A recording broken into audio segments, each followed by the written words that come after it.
share today is dynamically creating a monthly table, monthly data. Um, but at the very beginning, it's based on a table. You can name it whatever you want to, but I don't even know if I need a primary key. That's just good practice to put the primary key. But you definitely need these list of numbers, and I put type because I don't know what this is going to evolve into. I just need it for this one specific case, and I just wanted you to take a look at this. I think it's really cool. Okay, so we have that table there. So when you're doing financial reporting, sometimes you have to break things down in monthly information, and especially you need these little lists, and I'm focused on it dynamically being generated. Okay, so behind all these queries is eventually going to be a report that's going to need to be able to filter financial data based on these values.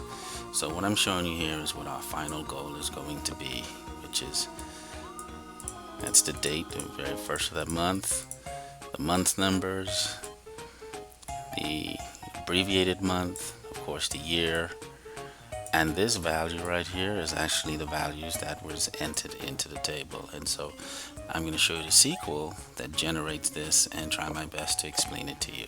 So this is our final goal here. So first we start by showing you what the information is in the table. Now we're always going to want just the top 12.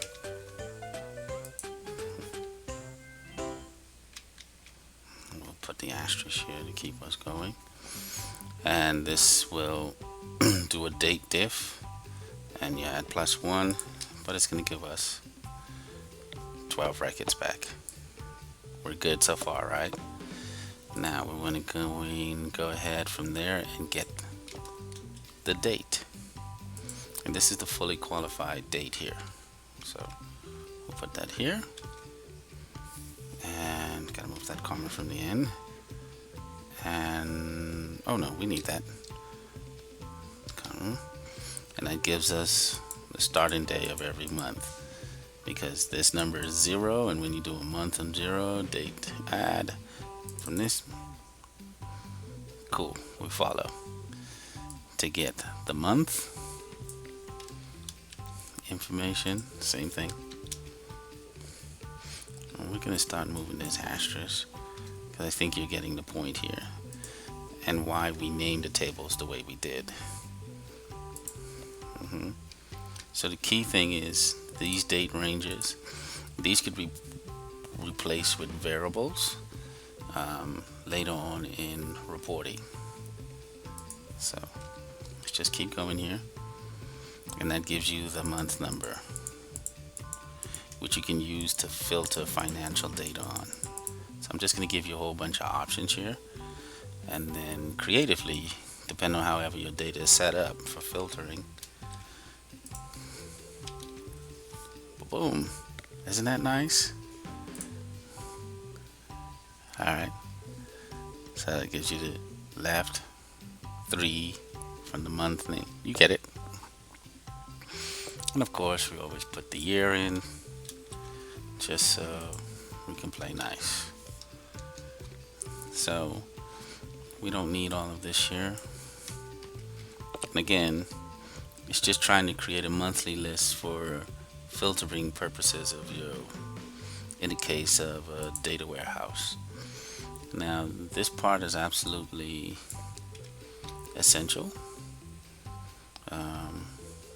because this helps clarify it. Our number field. So these are the numbers that we originally started off in our table, and we're using SQL, the different date diffs and date odds to create this type of look of data, and hopefully these get passed as parameters or things you can multiply select. I want to see things for January, whatever. Now, even though the data is looking correctly, That's not reliable enough because we want to make sure we're ordering by that number. So January is always first.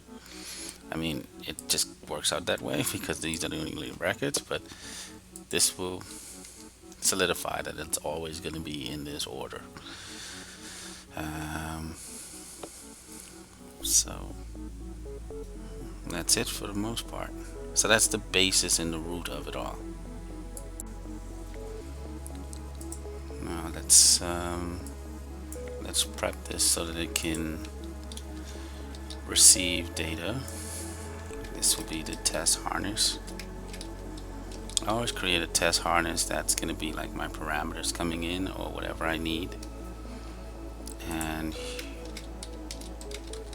we're going to declare a variable that is just going to give us the year.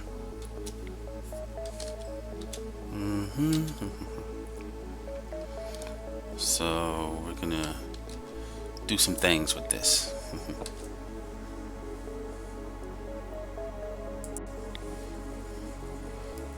We can make it look a lot more presentable.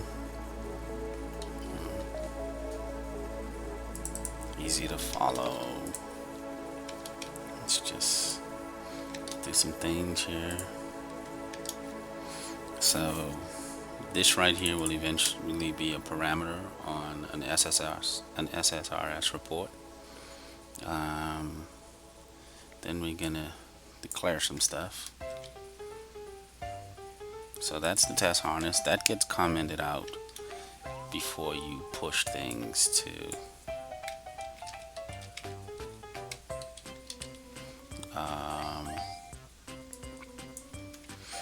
and so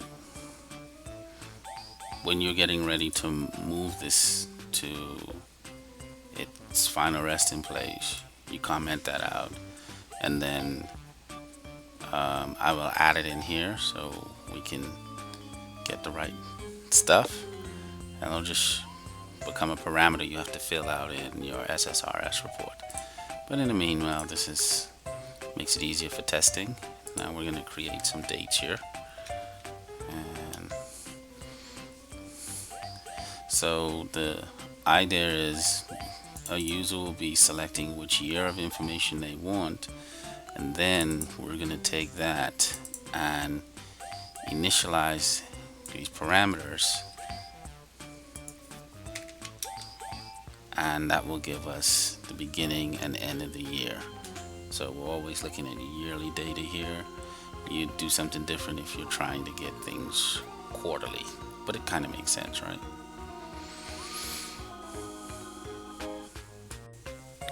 Okay, let's keep on recording here. So, as a test, you want to see what this is.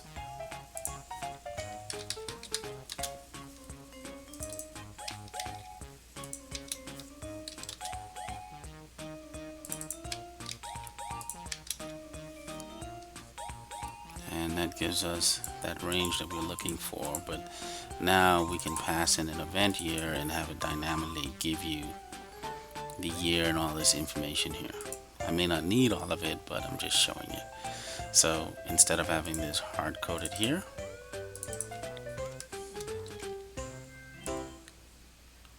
boom,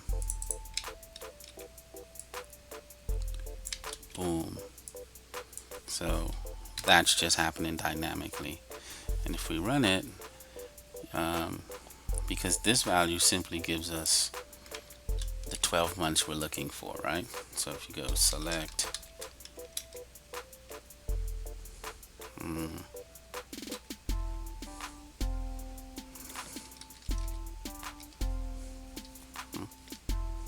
see, that gives us a number 12, so that just gives us the top number right there. And if we look at all of these lines individually, you can see, wow, you'd have to actually put a 0 here, but we kind of know that we're manipulating this. So we're going to go ahead and remove this right here. Okay. And as you can see, this is the beginning of the year to get all this data information, because once the number changes, it's going to give you the date difference. So this can just replace all of this.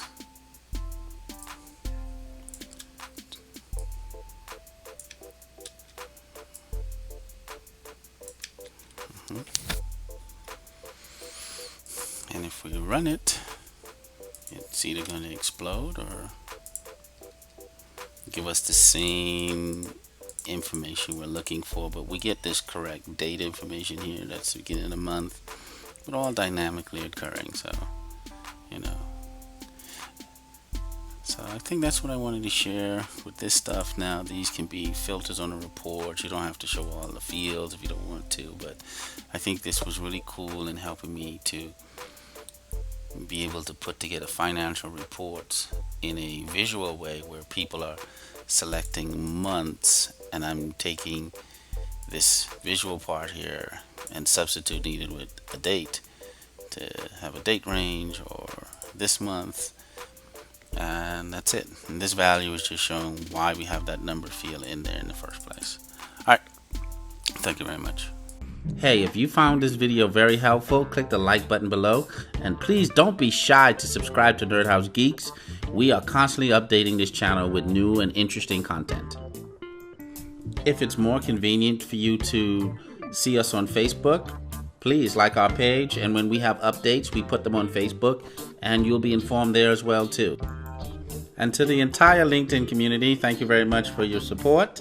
We also have a company page out there that you can follow, and we'll keep content updated there as well. So thank you very much.